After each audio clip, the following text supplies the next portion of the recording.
I bought a PS5 Pro console from eBay, and in this video, we're gonna unbox it, test it out, tear it down, and see if Sony's newest console is any good. Now guys, here's the thing, this eBay purchase was super sketchy. Like, how did a random eBay seller have 4 PS5 Pros for sale multiple days before launch? Did he buy them from a retailer? Did he acquire them some other way? I don't know, but I will not be surprised if this console is banned, but let's find out. And guys, yes, this is the worst packaging I've ever seen in my entire life. Your eyes are not deceiving you. He used no box at all, but absurd. It's literally inside out wrapping paper. Are you kidding me? You taped to the box. You've got to be kidding me. It's not sealed. So let's just ignore the whole eBay thing for a second and marvel the beauty of the brand new PS5 Pro we have here. Let's take a look at this bad boy. So we can, feels a little light. Let's check out the box. Now the box itself is pretty cool. It's got the Pro branding, of course. It's a disc-free console, which is absurd. And flip into the back, it looks the same as all the other ones. And what? Why is it so squeaky? What is going on inside of this thing, dude? Oh my gosh. Let's find out. Let's open it up. What in the world? Oh no, we have the crappy horizontal stands again, but they're lost. Where did they go? They're not in the baggie.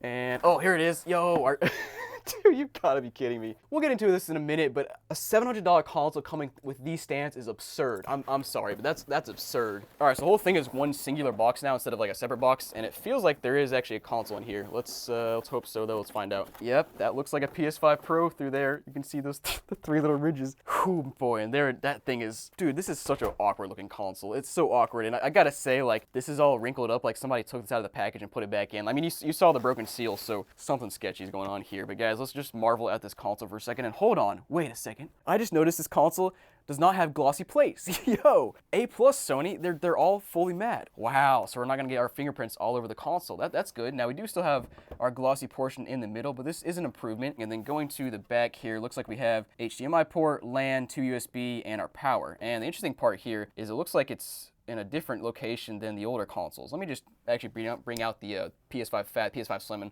we'll do a comparison. Now guys, here in the front we have our Fat, our Slim, and our Pro, and you can see the Fat and the Pro are actually about the same height here, but the design of the Pro looks very similar to the Slim, of course. Now let me go ahead and flip these over to the top, and yeah, there's where you can see that the Pro is basically the Slim, but just a bit taller. Now one thing I'm really interested in checking out is the gaps between the plates and the console itself here. So you see on the Slim how it has these really crappy looking posts in here, it's just a complete massive gap. It's just ugly, not Pro-like at all. I'm curious if the Pro has the same thing there, if they upgraded it, kind of. So here in the front, we have some fins there, which is nicer than the Slim, but then you go to the top, and it's just a massive gap right there, which is just like, I mean, it just goes back to paying $700 for this, and you're expecting a premium experience, and that's what they give you. Like, I don't know, man, come on. But now something else I want to try here is our horizontal stands. So you saw earlier, they include these crappy little clear pieces, and yes, these are the stands you use to stand it horizontally. So if you notice, vertically, we don't have a stand because you have to buy that separately. It'll just wobble back and forth, so you could stand it like this, but you don't want to. Now for horizontally, you put the stands in these little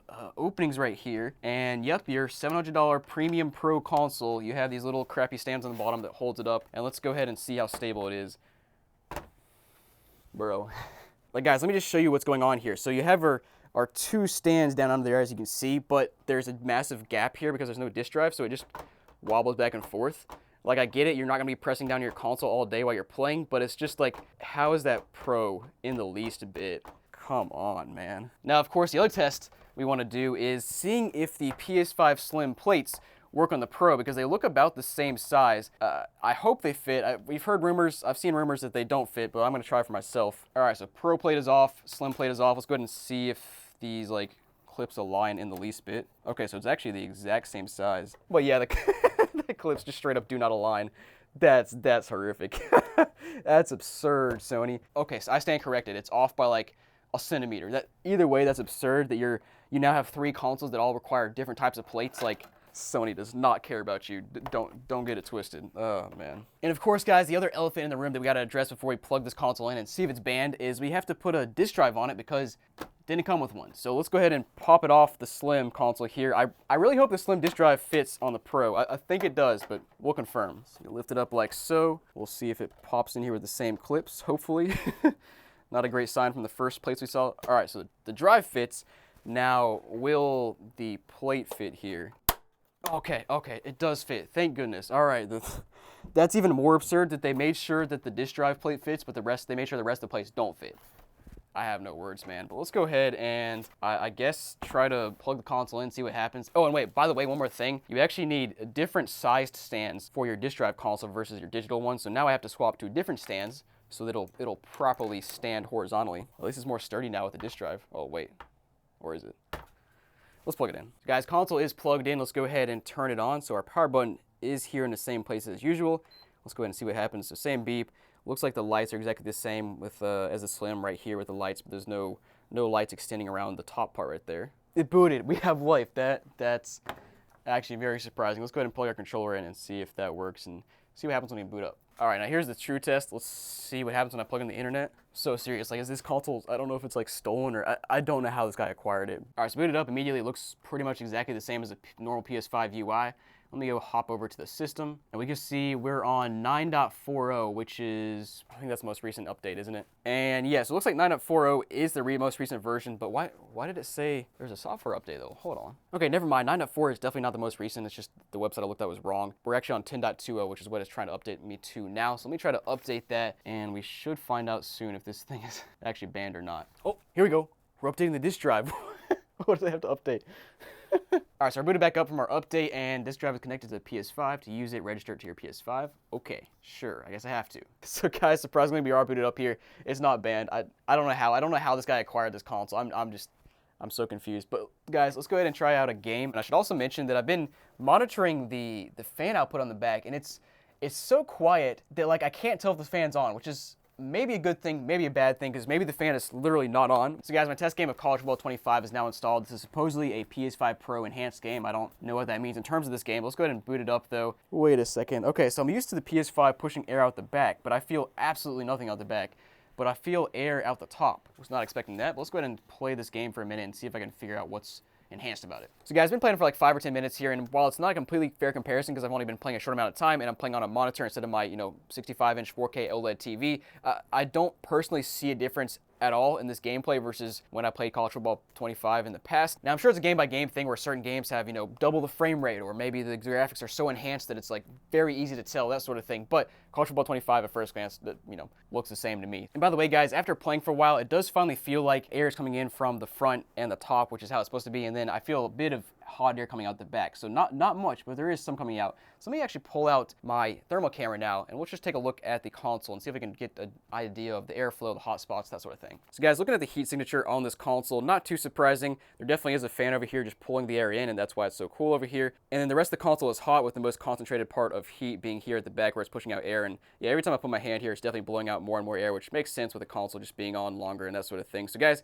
let's go ahead and take the console apart, tear it down, and see what the inside looks like. So we first start here by taking the top plates off, and you can see that clearly there is a fan here, and that's where it's pulling in air. And you can see what I talked about earlier with the fins lining the front but not the top, which is just interesting and honestly seems like just like they're being cheap. Just they didn't want to put these fins up here to make it look a bit nicer.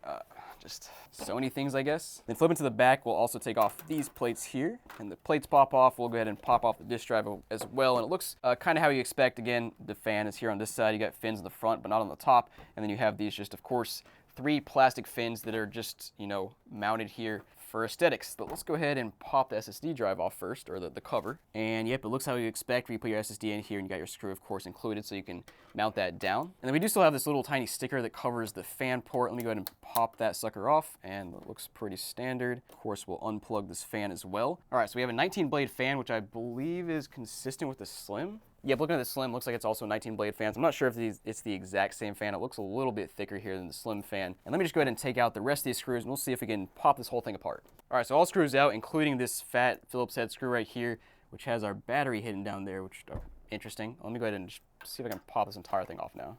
Oh, wait, I just noticed. That must be the warranty seal down here. I did not even see that. You got a little sticker there that's probably covering a screw. And yep, sure enough, that peels up and it looks like a warranty seal. So let me just put that to the side and take out the last screw. Also, apparently this piece pops off, so there are more screws. Nice. There we are. All right, get this bad boy off, and wow, we got some small heat sinks on this side. So we have our copper piping between these two pieces of the heat sink. Very thin, as you can see, just like very reduced down to the motherboard. I'm not sure what the other side looks like. Maybe there's more heat sinks. Oh, yeah, there are. And yeah, other than that, nothing much to write home about on this side. So let's go ahead and pop this whole thing out. All right, so to release this portion, I had to remove 2 screws, one right there and one really long one right there. And I think the whole thing will pop out. Oh, yep, it just, okay, interesting. So the whole thing just pops straight out of the power supply. So the power supply, oh, what is going on here? Got crap dangling. What is, battery just dangling. All right, so put that to the side for a second. It looks like the whole power supply is just mounted into the case down here, which is interesting. And that pulls out like so. So you can see our entire pretty flat power supply. And then we got our PCB on the front there for our power, our lights, all that kind of stuff. Now with all the plastic pieces off and the battery off, we can take a closer look at the motherboard now. So if we flip it over to look at the other side, you can see we have some more copper piping. We have our heatsink, which expands just down the side and right here, which is very similar layout to the Slim and the original PS5. So not too many surprises there. Also this ribbon cable that I guess I did not know I released. I'm not sure where that came out, but hopefully, oh no. Great, yep, I already jacked up that ribbon cable. I always forget about that one. Oh man, that's not good. My PS5 won't work if that cable doesn't work, so that's tragic. But let's go ahead and I guess take off this whole shield right here and see what the actual motherboard looks like. Dude, a couple of these screws, they literally put under the heatsink, so you have to like bend the heatsink out of place to get to the screws. Not a big deal, but strange. No, like seriously, how do I get to that one right there? It's straight up under the heat, what? Oh, okay, so the entire heatsink apparatus just pops off because there's some thermal paste right there. So guys, this getting this plate off here has been an absurd process. Usually on the PS5 Fat, which is what I have experience with, it kind of just peels off pretty easily, but you can see we're trying to pull up from the sides and the plates are literally bending before they come apart, and it seems like there's something in this vicinity that's holding it down. It must be thermal paste, but it seems like it's cemented down right now. So we're gonna try to keep working at it. You can see it's a little bit loose now with these picks in here, but yeah, let's see if we can get it now.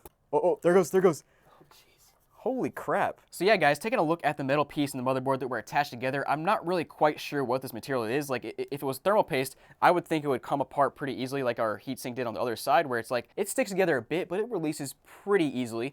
This side, it was really attached together. Like, looking at this part right here that was attached together, it almost looks like it ripped apart like foam or something. So you know when you put this back together, it's not going to be the same ever again. So I don't know what the situation is here. Obviously not super easy for repairability, but let's keep going here. So it looks like we have a clamp here that we just need to take off these 2 screws, and we should be able to release the other side of the metal plate. All right, that bracket is off, and I should mention that I've never actually torn down a PS5 Slim all the way, so maybe the Slim had the same type of material here, but I know with the Fat PS5, the metal plate released a whole lot easier than that.